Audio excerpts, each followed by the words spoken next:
जय हिंद।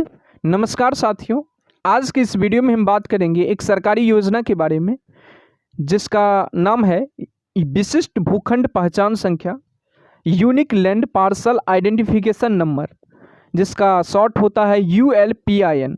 आज हम उसके बारे में बात करेंगे दोस्तों। ये योजना क्या है, उससे क्या लाभ हो सकते हैं, इसके पीछे की योजना क्या है, उसका ये आगे का क्रम कौन सा है, इस सब के बारे में हम आज बात करेंगे। तो चलिए शुरू करते हैं।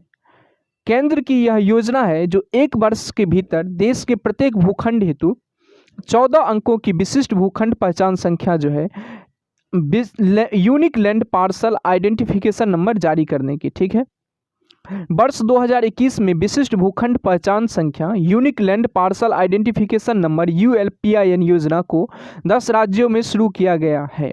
ठीक है, जिसे मार्च 2022 तक संपूर्ण देश में लागू किया जाना है। ठीक है, अब हम जानते हैं ULPIN क्या होता है, unique land parcel identification number क्या है ये। तो ULPIN को दोस्तों भूमि की आधार संख्या के रूप में वर्णित किया गया है।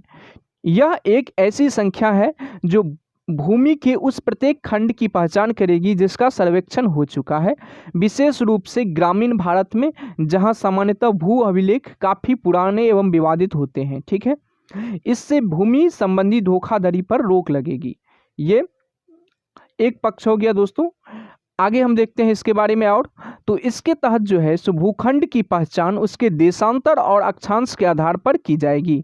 इसके तहत जो है दोस्तों भूखंड का पहचान जो है उसके अक्षांश और देशांतर के आधार पर की जाएगी, जो विस्तृत सर्वेक्षण और संदर्भित भू संपत्ति मानचित्रीकरण पर निर्भर होगी। ठीक है, यह वर्ष 2008 में शुरू हुई डिजिटल इंडिया भू अभिलेख आधुनिकीकरण कार्यक्रम, digital India land record modernisation programme DILRMP का अगला चरण है। आगे हम देखेंगे ये योजना क्या है, digital India land record modernisation programme, इसके बारे में भी हम थोड़ा जानकारी लेंगे इसी योजना के कड़ी में।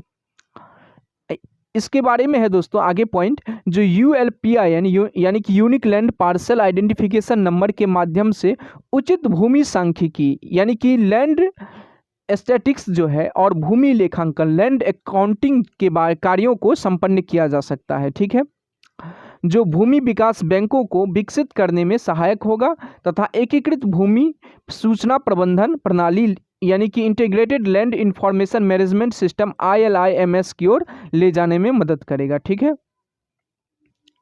अब हम इस योजना से लाभ क्या क्या होगा उसके बारे में जानते हैं।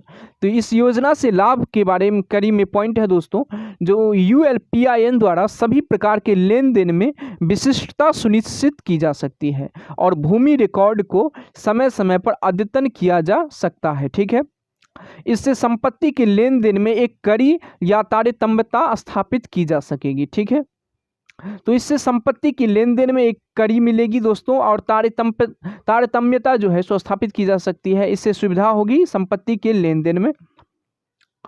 और अगला पॉइंट है, सिंगल विंडो के माध्यम से भूमि रिकॉर्ड से संबंधित नागरिक सेवाओं का वितरण हो सकेगा। ठीक है, और भूमि रिकॉर्ड डेटा को विभागों, वित्तीय संस्थानों और सभी हितधारकों के साथ साझा किया जा सकेगा। तो यहाँ तक आप समझ गए। अब जानते हैं डिजिटल इंडिया भू अभिलेख आधुनिकीकरण कार्यक्रम के बारे में। ठीक है, तो यह एक केंद्रीय क्षेत्र की योजना है जिसे 950 करोड़ रुपए की लागत के साथ वर्ष 2020-21 तक बढ़ा दिया गया है।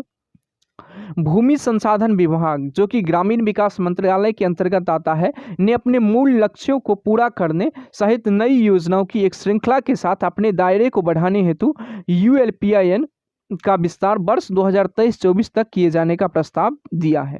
ठीक है, अब अगला पॉइंट है, ULPIN एकीकृत भूमि सूचना प्रबंधन प्रणाली यानी कि दोस्तों integrated land information management system ILIMS के विकास हेतु विभिन्न राज्यों में भूमि रिकॉर्ड्स के क्षेत्र में मौजूद समानता पर आधारित होगा। ठीक है, जिससे अलग अलग राज्य अपनी विशिष्ट जरूरत के अनुसार जो है प्रासंगिक और उचित चीज़ों को जोड़ सकेंगे। अब हम जानते हैं जो एकीकृत भूमि सूचना प्रबंधन प्रणाली क्या है, भूमि सूचना प्रबंधन प्रणाली क्या है। तो इस प्रणाली में भूखंड का स्वामित्व जो है, भूमि उपयोग के बारे में, कराधान के बारे में, स्थान सीमा, भूमि मूल्य और ऋण भार और कई अन्य जानकारियां इसमें शामिल होगी। ठीक है, तो यहाँ तक आगे हम देखते हैं इसके बारे में। तो इस कार्यक्रम के तहत जो है सो कुछ नई पहलें भी शामिल की गई हैं, जैसे national generic document registration system. इसके बारे में भी हम जानेंगे दोस्तों। National generic document registration system NGDRS के बारे में। ULPIN राजस्व न्यायालय को जो है सो भू अभिलेखों से जोड़ना तथा सहमति के आधार पर भू अभिलेखों के आधार नंबर के साथ एकीकरण करना आदि। ठीक है, अब जो है ये क्या है, आपको national generic document registration system, तो इसका उद्देश्य नागरिकों को सशक्त बनाने हेतु दस्तावेजों और संपत्तियों के पंजीकरण के लिए एक राष्ट्र एक सॉफ्टवेयर सुविधा प्रदान करना है। ठीक है, आगे पॉइंट है दोस्तों डिजिटल इंडिया भू अभिलेख आधुनिकीकरण कार्यक्रम के बारे में, जिसका DILRMP हम बोलते हैं, यानी कि digital India land record modernisation programme, इसी का शॉर्ट फॉर्म है दोस्तों। तो इसमें कंफ्यूज नहीं होना है कि अगले चरण में बैंकों के साथ भूमि रिकॉर्ड डेटाबेस को लिंक किया जाएगा। ठीक है, यानी कि आपको बैंकों के साथ भूमि रिकॉर्ड डेटाबेस को लिंक किया जाएगा। यह देश के नागरिकों तक जो है सो सेवाओं की पहुंच में वृद्धि करेगा तथा कृषि, वित्त, आपदा प्रबंधन आदि अन्य क्षेत्रों से संबंधित योजनाओं के इनपुट के रूप में कार्य करेगा। ठीक है दोस्तों, तो ये बहुत छोटा सा वीडियो था आज के इस योजना के बारे में हम जान गए। आगे हम अंतिम वीडियो के अंतिम कड़ी में हम दोस्तों एक विचार लेकर आते हैं। तो विचार है आज का, कठिन रास्तों से ना घबराएं, कठिन रास्ते अक्सर खूबसूरत मंजिल तक लेकर जाता है। आज के इस वीडियो में हम इतना ही। अगर आपको वीडियो अच्छा लगता है तो आप हमारे चैनल को सब्सक्राइब कर सकते हैं, हमारे वीडियो को लाइक कर सकते हैं और अपने दोस्तों के साथ शेयर कर सकते हैं। जय हिंद, वंदे मातरम, नमस्कार।